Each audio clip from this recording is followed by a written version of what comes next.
अच्छा, last time हमने ये बात की थी कि टीसीपी की एक सर्विस है जिसको हम कहते हैं कनेक्शन ओरिएंटेड। इसका मतलब ये है कि टीसीपी के बिहाफ पर जब आप कम्युनिकेशन परफॉर्म करवाते हैं तो कम्युनिकेशन से पहले कनेक्शन एस्टेब्लिश होता है।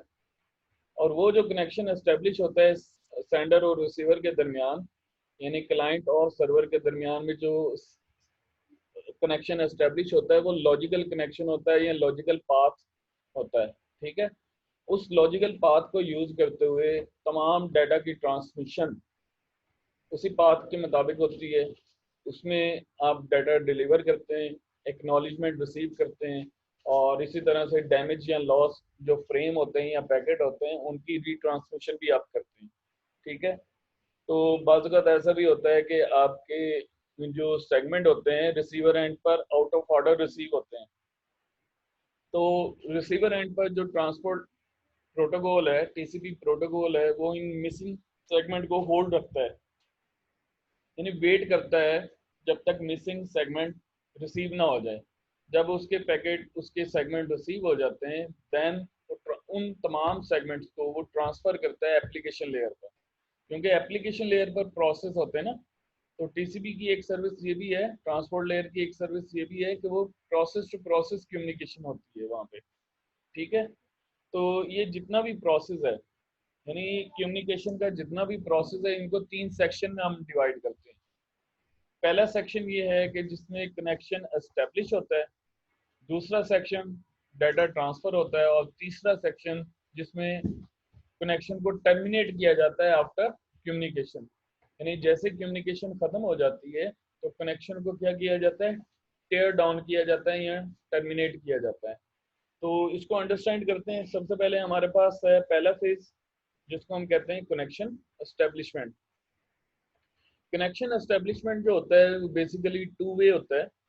टू वे से मुराद ये है कि फुल डुप्लेक्स मोड, यानी एक ही वक्त में एक क्लाइंट जो है डाटा सेंड भी कर सकता है और रिसीव भी कर सकता है, तो इसको हम कहते हैं फुल डुप्लेक्स मोड। तो हमारे पास जो कनेक्शन एस्टेब्लिशमेंट है उसमें जो मेथड यूज होता है उसको हम कहते हैं थ्री वे हैंड शेकिंग। क्या कहते हैं? Three way hand shaking. Three way hand shaking में क्या होता है जी, क्लाइंट सबसे पहले एक रिक्वेस्ट सेंड करता है सर्वर को। क्लाइंट प्रोसेस जो है या एप्लीकेशन लेयर जो क्लाइंट साइड पर है वो एक रिक्वेस्ट सेंड करती है ट्रांसपोर्ट लेयर को।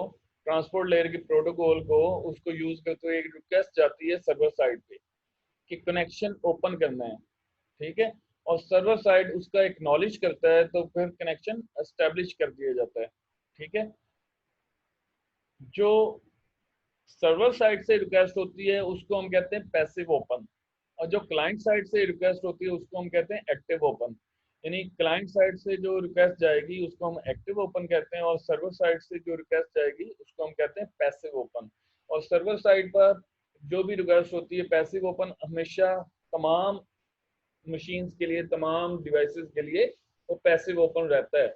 जबकि क्लाइंट साइड जिसने भी कनेक्ट होना है, जिसने भी कम्युनिकेशन परफॉर्म करनी है सर्वर से, तो वो एक रिक्वेस्ट सेंड करता है जिसको हम क्या कहते हैं, active open. Request for active open. ठीक है।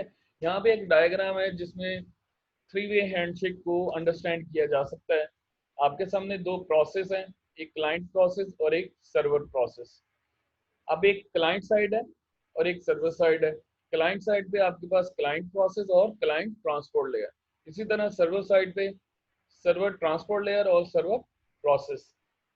सर्वर प्रोसेस और क्लाइंट प्रोसेस ने आपस में कम्युनिकेट करना है। तो कम्युनिकेशन से पहले क्लाइंट साइड क्या करती है, एक रिक्वेस्ट सेंड करती है किसको, सर्वर को, कि मैंने कनेक्शन एक्टिव ओपन करवाना है, कनेक्शन को एस्टेब्लिश करना है, और रिक्वेस्ट सेंड करता है वो, और सर्वर साइड उसका एक्नॉलेज करता है। यहाँ पे पहला सेगमेंट जो सेंड किया जा रहा है वो किस साइड से सेंड हो रहा है? Client side. क्लाइंट साइड से। तो क्लाइंट साइड से जो सेगमेंट डिलीवर हो रहा है उसमें सीक्वेंस नंबर 8000 यूज हो रहा है। ये सीक्वेंस नंबर कौन सा सीक्वेंस नंबर है, बता सकते हैं? ये सर सेकंड लास्ट फ्लैग होता है सिंक, मतलब कि वो मैंने एक्नॉलेज। मैंने जी 8000 जी। के बारे में पूछा, ये 8000 क्या चीज?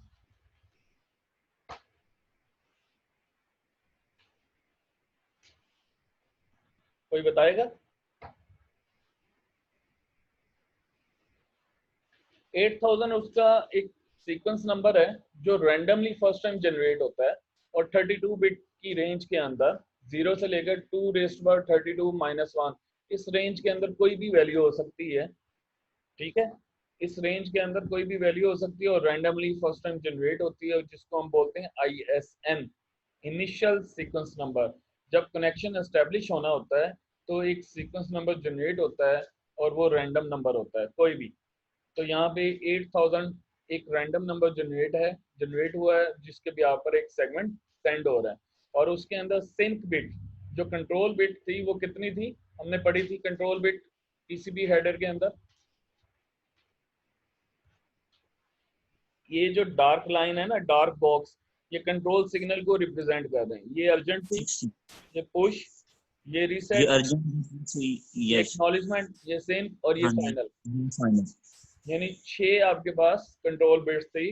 अब उसमें से कौन सी बिट अनेबल होके जा रही है इस सेगमेंट के सेकंड, अंदर? हाँ, सिंक्रोनाइजेशन की जो बिट है, सिंक बिट जो है वो अनेबल होके सेगमेंट में डिलीवर हो रही है और सर्वर साइड को ये बताया जा रहा है कि क्लाइंट साइड जिसका सीक्वेंस नंबर जो उसने सेगमेंट भेजा है उसका सीक्वेंस नंबर ये है और वो एक्टिव ओपन कनेक्शन के लिए कह रहा है। कौन? क्लाइंट। तो किसको डिलीवर हो रहा है ये सेगमेंट? सर्वर को। सर्वर, जब सर्वर इस सेगमेंट को रिसीव करता है तो सर्वर उसका एक्नॉलेज करता है। एक्नॉलेज कौन सा नंबर होगा? एक्नॉलेजमेंट में कौन सा नंबर होगा? जो सीक्वेंस नंबर रिसीव हुआ है उससे 1 एडिशन के साथ, उसके साथ 1 ऐड करने के साथ नेक्स्ट जो सेगमेंट है वो एक्सपेक्ट कर रहा है, सर्वर एक्सपेक्ट कर रहा है कि अब मेरे पास 8001 का सेगमेंट आना चाहिए, 8001 का सेगमेंट आना चाहिए। इससे पहले 8000 वाला जो सेगमेंट है मैंने रिसीव कर लिया। एक्नॉलेजमेंट का मतलब ये है कि वो एक्नॉलेज कर रहा है, रसीद दे रहा है कि मैंने 8000 वाला रिसीव कर लिया। अब मैं एक्सपेक्ट कर रहा हूँ कि 8001 वाला मुझे पैकेट रिसीव हो। कौन कहता है? सर्वर। एक और चीज देखें, यहाँ पे एक्नॉलेजमेंट कंट्रोल बिट तो अनेबल है लेकिन एक और बिट भी अनेबल है। वो कौन सी? Synchronise, synchronise. इसका मतलब क्या हुआ? इसका मतलब ये हुआ कि सर्वर साइड भी रिक्वेस्ट सेंड कर रही है क्लाइंट को कि मैंने भी डाटा सेंड करना है आपको, मैंने भी डाटा सेंड करना है आपको, मैं भी कनेक्शन एस्टेब्लिश करने के लिए रिक्वेस्ट करता हूँ आपसे। सिंक्रोनाइज होने के लिए एक रिक्वेस्ट जा रही है और इसका जो सीक्वेंस नंबर है वो कौन सा है? 15000। 15000 का मतलब एक रैंडम नंबर जनरेट हुआ है सर्वर साइड पर विद इन और रैंडम नंबर सर्विस साइड पर जनरेट हुआ है और उसको सीक्वेंस नंबर के तौर पर सेगमेंट के अंदर प्लेस किया गया और सेंड किया गया। ठीक है, इसी तरह एक और फील्ड है विंडो साइज, जिसको RWND लिखा हुआ है यहाँ पे। विंडो साइज का मतलब ये है कि सर्वर साइड अपनी विंडो का साइज जो इस वक्त अवेलेबल है, जो इस वक्त साइज फ्री है, वो मेंशन करके भेज रहा है कि मेरे पास 5000 बाइट का डाटा रिसीव हो सकता है। ठीक है, तो ये कौन सेंड कर रहा है? सर्वर। किसको मैसेज दे रहा है? क्लाइंट को। क्लाइंट, और क्लाइंट उसके बिहाफ पर, इस सेगमेंट के बिहाफ पर उसका एक्नॉलेज करेगा। क्या कर रहे हैं? क्या कर रहेगा? एक्नॉलेज करेगा। और इसमें सीक्वेंस नंबर कौन सा सेंड किया जा रहा है? जो एक्सपेक्ट कर रहा था सर्वर, यानी 8001 एक्सपेक्ट कर रहा था ना, एक्नॉलेजमेंट में आया था, वो बन जाएगा सीक्वेंस नंबर यहाँ पे। ठीक है, और एक्नॉलेजमेंट किसका जाएगा? 15000 रिसीव हुआ था और 15001 का एक्नॉलेजमेंट। इसका मतलब ये जी है कि जी, क्लाइंट एक्सपेक्ट करेगा कि सर्वर नेक्स्ट जो मुझे पैकेट सेंड करे वो 15001 सीरीज का हो। ठीक है, और उसमें सिर्फ एक्नॉलेजमेंट किया जा रहा है कि हाँ जी मैं भी एक्नॉलेज करता हूँ आपके पैकेट का, जो आपने रिक्वेस्ट सेंड की मैं उसको एक्नॉलेज कर रहा हूँ। और साथ ही साथ अपना विंडो साइज भी मेंशन कर रहा है कि मेरे पास जो बाइट प्लेस हो सकते हैं 10,000 बाइट प्लेस हो सकते हैं। ठीक है, यानी जब सिंपल रिक्वेस्ट जाती है, जब सिंपल रिक्वेस्ट जाती है तो विंडो मेंशन करना जरूरी नहीं है, विंडो साइज मेंशन करना जरूरी नहीं है। जब एक्नॉलेजमेंट जाए या डाटा जाए तो विंडो साइज मेंशन करना जरूरी होता है, ताकि ताकि क्या हो, ताकि क्या, पता चल जाए कि हमने कितना डाटा सेंड कर सकते हैं। फ्लो को कंट्रोल किया जाए, फ्लो को कंट्रोल किया जाए। ठीक है, तो विंडो हम क्यों यूज करते आए हैं, या बफर हम क्यों यूज कर रहे थे, फ्लो को कंट्रोल करने के लिए, ताकि सेंडर और रिसीवर की स्पीड को मैनेज किया जाए। ठीक है, क्लियर? Yes sir. यहाँ पे क्वेश्चन है किसी का?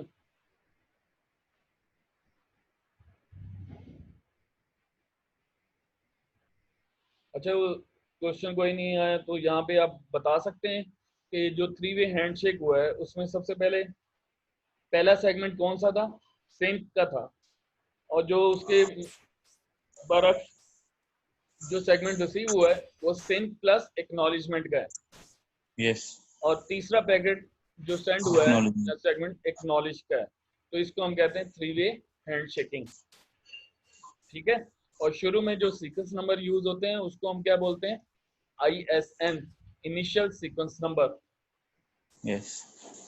ठीक है, तो ये इसकी बारे में डिस्क्रिप्शन आगे लिखी हुई है, आप इसको स्टडी कर लीजिएगा। तो नेक्स्ट है हमारे पास सिंक फ्लडिंग अटैक।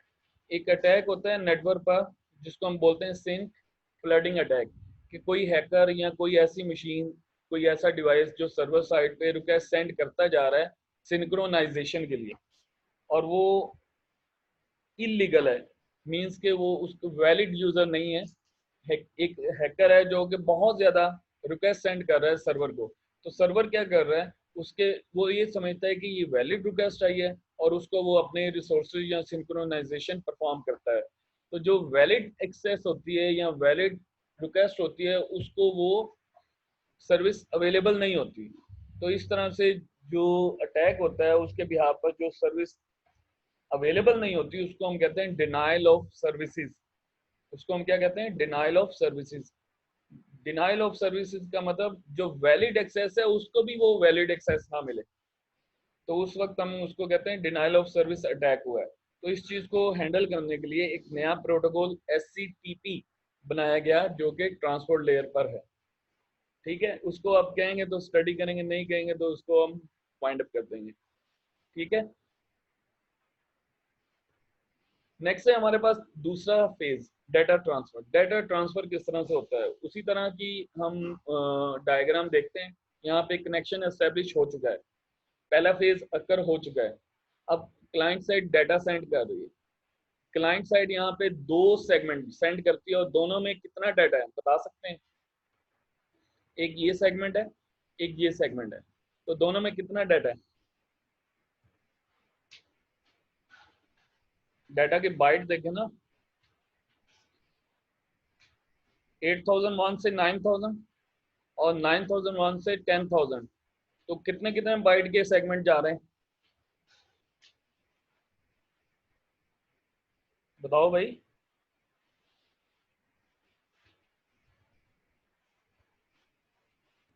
बोल दो यार, कौन है, कोई बोलेगा कोई? 999 होगा सर। और भाई बाइट 1000 के, 1000 बाइट का एक सेगमेंट है, 1000 बाइट का दूसरा सेगमेंट।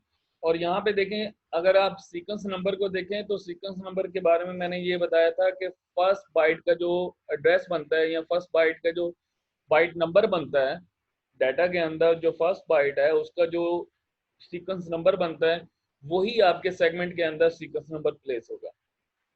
अब ये पैकेट या ये सेगमेंट सेंड हो रहा है, इसके साथ 2 बिट अनेबल होके जा रही है। एक तो एक्नॉलेजमेंट, किस चीज का एक्नॉलेजमेंट, 15,000 जो पहले पैकेट रिसीव हुआ था, अब एक्सपेक्ट किया जा रहा है 15,001 का पैकेट रिसीव होगा, कहाँ से, सेंडर रिसीवर साइड से, सर्वर साइड से, तो उसका एक्नॉलेजमेंट किया जा रहा है। और साथ ही पुश का एक कंट्रोल फ्लैग अनेबल है। पुश का मतलब होता है कि एप्लीकेशन लेयर ट्रांसपोर्ट लेयर को कहती है कि ये डाटा पुश करें।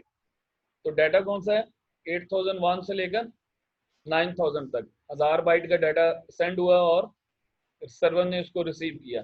अगेन एक डाटा सेंड हुआ 1000 बाइट का, अब 9000 बाइट तक तो चला गया ना डाटा, उसका सीरियल नंबर 9000 तो चला गया। अब नेक्स्ट कौन सा जाना है, 9001 से, और यही इसका सीक्वेंस नंबर कंसीडर हो गया। ठीक है, तो इस तरह से 10,000 तक यानी 1000 बाइट अगेन आपने सेंड कर दिए। तो जब इसका एक्नॉलेजमेंट रिसीव होगा तो एक्नॉलेजमेंट में देखें सीक्वेंस नंबर जो नया सेगमेंट सेंडर सर्वर साइड से सेंड होगा उसका सीक्वेंस नंबर वही होगा जो यहाँ पे एक्नॉलेजमेंट नंबर था। और एक्नॉलेजमेंट में क्या लिखा हुआ है कि जो लास्ट हमने बाइट यानी सेंड किया था क्लाइंट साइड ने, सर्वर साइड ने उससे नेक्स्ट वन का मेंशन कर दिया कि अब मुझे जो भी पैकेट रिसीव हो, जो भी सेगमेंट रिसीव हो, उसका नंबर 10,001 से होगा स्टार्ट। और उसने अपना विंडो साइज मेंशन कर दिया कि मेरे पास इतनी स्पेस अवेलेबल है 3000, और डाटा अपना सेंड करता है कितने बाइट का, कितना बाइट का डाटा सेंड कर रहा है? 2000 बाइट। 2000 बाइट का। पहले विंडो साइज कितना था इसका? प्रीवियस डायग्राम में आपने देखा था सर्वर साइड का विंडो साइज कितना था? 5000 था। 5000 था। 5000 में से 2000 वो सेंड कर रहा है और 3000 का इसके पास विंडो साइज अवेलेबल है, क्योंकि उसने अपने पास होल्ड भी तो रखना है ना सेंडिंग के बाद, कि एक्नॉलेजमेंट आएगा तो उसको डिस्कार्ड करेगा और नए पैकेट को वहां पे टीसीपी लेयर पर या ट्रांसपोर्ट लेयर पर वो एप्लीकेशन लेयर से रिसीव करेगा। ठीक है ना? तो उसकी अपनी कैपेसिटी वो बता रहा है, अब मेरे पास इतनी कैपेसिटी है बफर में। इसी तरह जब ये क्लाइंट साइड पे रिसीव होता है ये सेगमेंट, तो सेगमेंट इसका एक्नॉलेज करेगा। एक्नॉलेज किस चीज़ का? कि इसका जो सीक्वेंस नंबर है लास्ट टाइम जो आया था 10,000, इसने जो बाइट सेंड किए थे, अब वो कौन सा सेंड कर रहा है?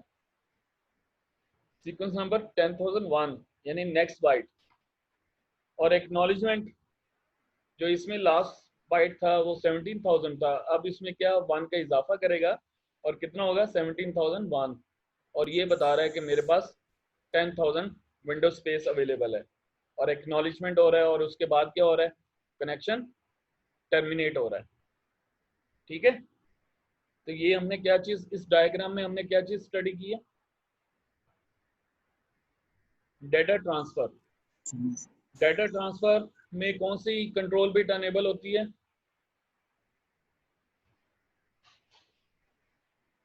डेटा ट्रांसफर में कौन सी बिट अनेबल होती है? कंट्रोल बिट कौन सी अनेबल होती है? Push push to send P bit जो है control bit, push to send bit enable होती है। नेक्स्ट हमारे पास फेज कौन सा है? कनेक्शन का टर्मिनेशन, यानी कनेक्शन को टेयर डाउन करना, टेयर ऑफ करना मींस के उसको डिस्कनेक्ट करना। यानी जब आपकी डाटा कम्युनिकेशन कंप्लीट हो जाती है तो फिर आपने कनेक्शन को टर्मिनेट करना होता है। ठीक है?